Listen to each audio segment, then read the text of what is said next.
we're here at the Walmart in Summerside, Prince Edward Island, and we're just gonna head in and buy. We decided we want to get a TV mount so we can mount our TV on the wall, and we're gonna turn our upper bunk there into a little like movie / gaming corner. So really excited about that.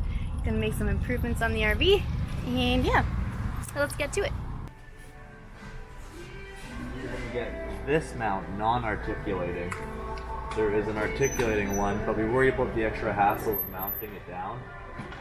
That's a bit of a jiggle, and it's got tilts and all that kind of stuff. So we think with this one, it just bang on the wall, TV here, and we're gonna make a little media room. So we also made another big upgrade while we were in Walmart here. So we used to have this huge power inverter that we need to plug into the cigarette lighter and then plug a household like wall charger into it and only have one USB port. But now we've got this little dual port USB one that's so compact. That's an upgrade. So right now we're gonna leave the Walmart parking lot here. We're gonna go to Prince Edward Island National Park, the Stanhope campground area. We've got a site there for just one night. We need to get some fresh water and put new water in our tanks anyways. So we're gonna go do that, top our batteries up while being plugged into their power there as well at the same time, and check out what a national park has in store for us. So let's hit the road and get to the adventure. We've arrived here at the Stanhope National Park campground and got checked in. Like I said, we didn't really plan on coming here originally, but it looks like a nice campground being in a national park, and everywhere in the area is $11 to use their tank dumping station and refill your water spot. $11. We have yet to pay for a water and tank dumping station spot, so I figured if we're gonna have to pay $11 and then go boondock somewhere random, we might as well just pay the 30 whatever dollars of a national park. Camp here for a night, fully recharge the batteries plugged in, and get all of our tanks and water set up for the next days to come. And we can install our TV mount this way while we're here. Oh, that's what I was gonna run over and say. And we get to install it. Woo. Entertainment stand night tonight too, hopefully, so let's get that going. But to the campsite soon, guys. Water is almost loaded up and ready to roll here. How's the new campsite, kitty cat? Oh, there's lots of grass. I love it. That's right. Requirements, lots of grass. Check, all my needs are fulfilled. So far so good. She's been loving the outdoors lately. Not much is even spooking her, like even the drill going there. She's not too scared, which is amazing, really. She just loves exploring in the grass areas and she's having a blast. A blast. As a butterfly comes, it tries to taste, but...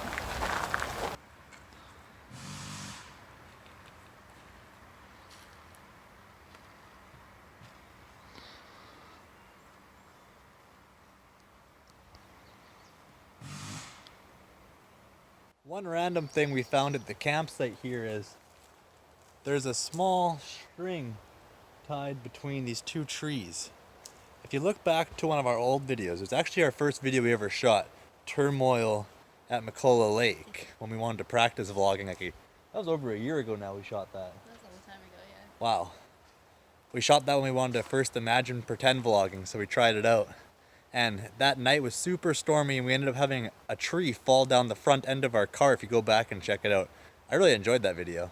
But we went to that campsite, I don't know, like a month or two later, and I talked to the campsite host guy, and I mentioned that we were the site that had the tree fall on it. And he said that it was because a rope was left around the tree, and then when it got cut off, the tree had already got crimped by the rope on it, and that's what caused it in the windstorm to snap, resulting in falling on our car. So, I'm gonna cut that off. It's just a small rope, but now you know if you guys are out there camping, don't leave ropes on trees, otherwise they'll break and kill the trees and do damage. Alright, so we've got half of the TV mount set up on the wall there, and the other half is on the TV already. Let's mount this TV, shall we? Alright, so we decided that we're actually going to have to take the TV down whenever we're traveling, just because this is meant for a house, it's not meant for an RV, so the way that they have you attach it to the wall, it's not very sturdy at all. It just kind of hooks into place rather than bolting to something and staying sturdy. So going down a bumpy road, it would just be bouncing on the wall literally. So, oh well. Alright, and there's what it looks like all set up. We've got our TV mounted, all the cords running to it, and then all we need to do is grab this extension cord and take it over to the inverter under the sink to plug some power in, and we got our PS4 plugged in over there too. Woo! So when we're parked, either the PS4 comes down, the TV goes up, and when we leave, the TV comes down, and the PS4 goes up, and then we're set to travel always. Now we don't gotta worry about vibrations. We didn't want that TV bouncing around anyways. It's pretty heavy up there, so this will work for the best. So we've got our dinner made here. We've got some barbecue chicken and fried rice, and we're actually just starting up a little fire before we head in for the night. Yeah. Let's eat. Good morning, guys! Good morning, guys! So we are heading the road now. We're heading east across Prince Edward Island, and we're jazzed up about it. Jazzed right up. Anyways, we're going to be hitting the road now, right? That's the plan, I think, yep. Alrighty. Woo.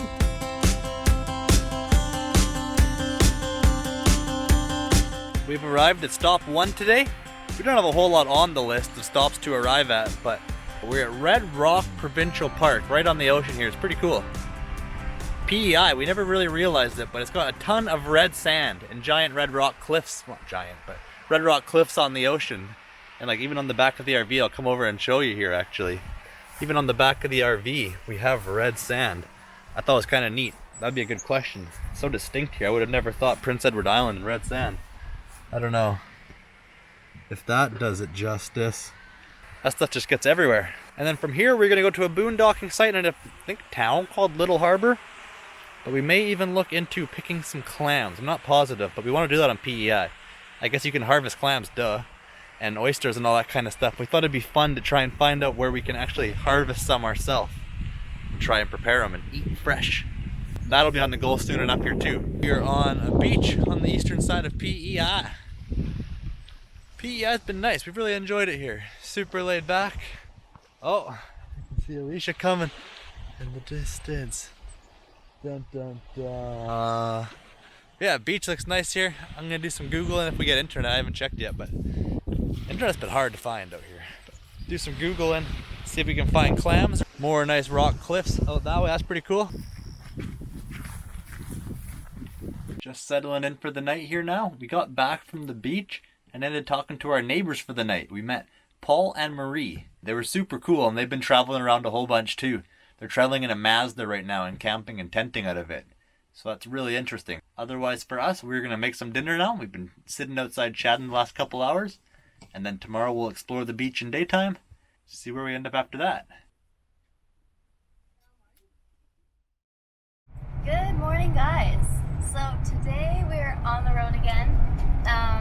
The spot where we boondocked last night, it was actually a really, really nice spot to sleep, but it got pretty busy in the morning, being that it's a really nice day in PEI, and the last few days have been a bit stormy, so pretty busy there. We decided that we're actually going to try and go clamming. Apparently PEI is famous for its clamming and its red dirt beaches, so we found a spot that we think will be good clamming, and hopefully it's open for clamming there. The website that's online showing you like what beaches are open for clamming wasn't working, so we'll just have to go and see if there's any signs that say it's closed, but fingers crossed that it's open. And neither of us have actually gone, what do you call it, clam hunting? Yeah, I guess you hunt for them. Clam digging, I think? I don't know. Neither of us have gone clamming before, so we've never actually like harvested any fresh clams or actually had any fresh clams, I don't think. Like other than like in a clam chowder maybe on the coast, but that's pretty much it. So we're gonna hopefully try and find them and hopefully try and cook them up tonight for dinner and make like a little foraging dinner night out of it. So we'll see what happens, but wish us luck.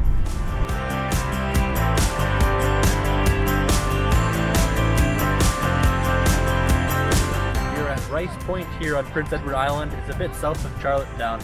We're trying to find clams. We were talking to the guy last night about foraging, and we decided that's what we wanted to try and make our goal was today.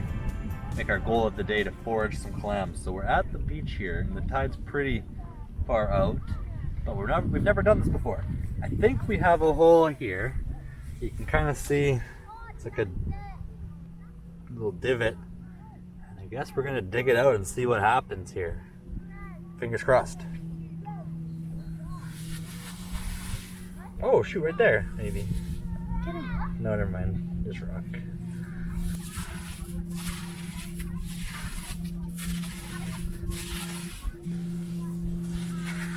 Ow. Oh, what's all this? Oh, what's this? Old shell. Oh, it's him. He's on the move. You see him? Yeah, oh my gosh. Where? Right here. Oh. That's him. Ah. Wait, what? Holy crap. Is that a clam? I caught him. So this is what we've caught. We thought a clam was more like the shell near Alicia, but we're not quite positive what this guy is or what to do with him yet. Easy now. He's unidentified. He's pretty meaty. So we've captured this little fella. We think he might be a razor clam, but we're not positive, and he's gonna be the lucky catch of the day that we're gonna send back while we identify him. So let's get a video of him burrowing. He digs into the sand really funny with his tongue. Let's put him on the sand sideways. Let's let him do his own thing. Corn crab is probably already gone. He's so fast. I found this big, humongous crab. Let's see this humongous crab. Dang, hurry on, man. Get in there.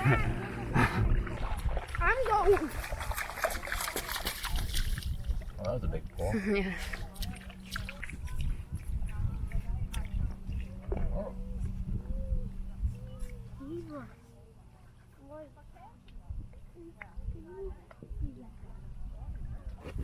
Alrighty.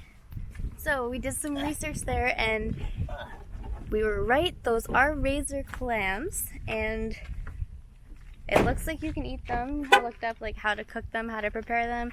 So we can go grab a couple of those, and there's no size limit on those. So I guess we're just gonna look to see if it looks meaty enough to eat. Meaty. And then for the other like regular clams, like the ones that I thought we'd be finding, they're out in calf deep water. So I think we're gonna go head out there and see if we can find any of those ones. Yeah, you said we do the shuffle, right? You shuffle your feet? Yeah, shuffle your feet and look for something hard. So it looks like there's some people out there doing it actually. So yeah, we just went back to the RV, did that research, and Luke made his proprietary, specially designed clam bucket. I took one of our Great Value water bottles and I cut a nice hand-sized opening hole into it. So we're gonna put them in here, fill them up, and then I stabbed drain holes in the bottom. And ooh, these mosquitoes are terrible here. And then this gap right in here worked out to exactly to 5 centimeters.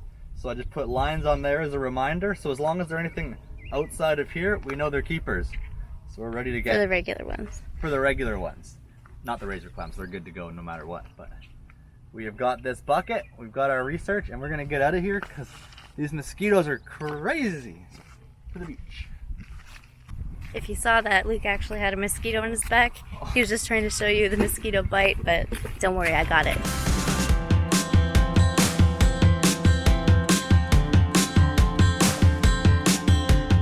So we found a hole that's kind of out of the water, but it should still be burrowed down there in the moisture spot, getting by till the tides change. So let's try a dry one.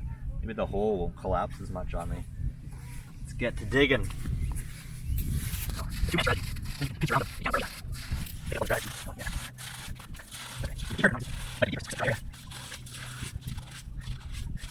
No clam in that one, guys, so I'm gonna say that was a false alarm.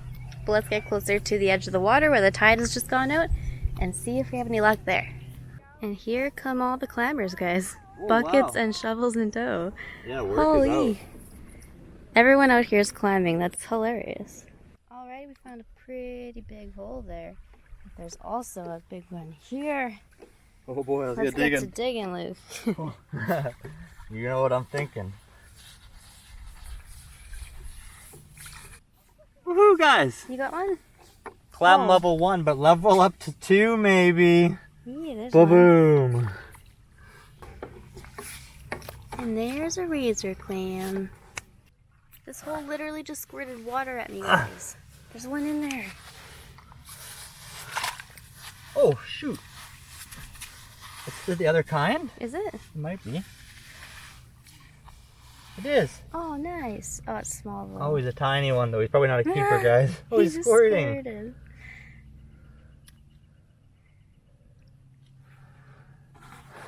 He's tiny. Oh, he's probably barely a keeper though. He's over. Yeah, he's over. So he's over 2 inches, guys, or 5 centimeters. So If we find some bigger ones, we'll let the little friend live. But if we need to have one sample to compare, then unfortunately this guy will have to go because he is a keeper legally. So let's see what we find, guys. You gotta find which angle they're going. yeah. You gotta race them.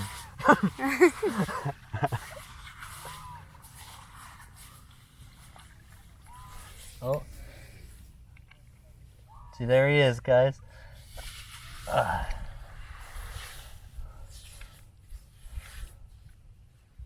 Look at that. Wow, that's crazy. Razor clam.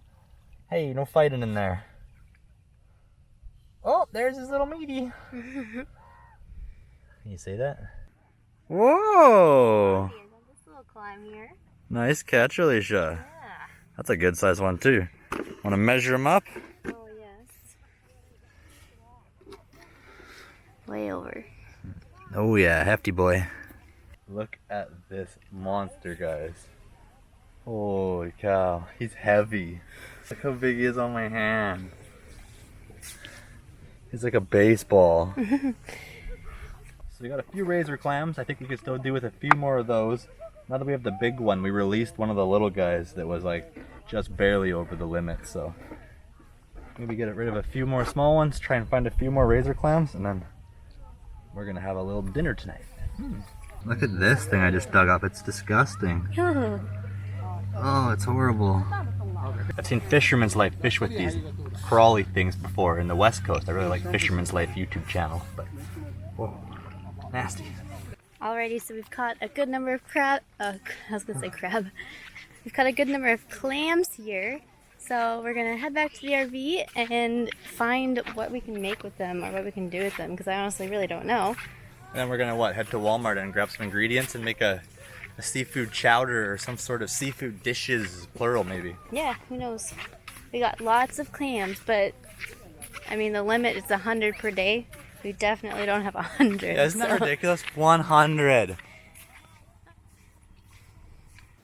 And here we are, got the clams in the bucket, now just to add the fresh water to them. We also heard that if they're ever not sealing proper, like this guy here, you can see he's just not closing anymore, you're probably better off not running the risk of eating them. So we got a good amount here, so we're gonna get those guys soaking and go with that. So Alicia is making up the batter right now, and I am on clam duty. I have to try and prepare these guys and get the meat out and processed and ready to roll. So I've never done that before, and we couldn't find a proper clam knife in Walmart or anything. What do you think, Kitty? Nah?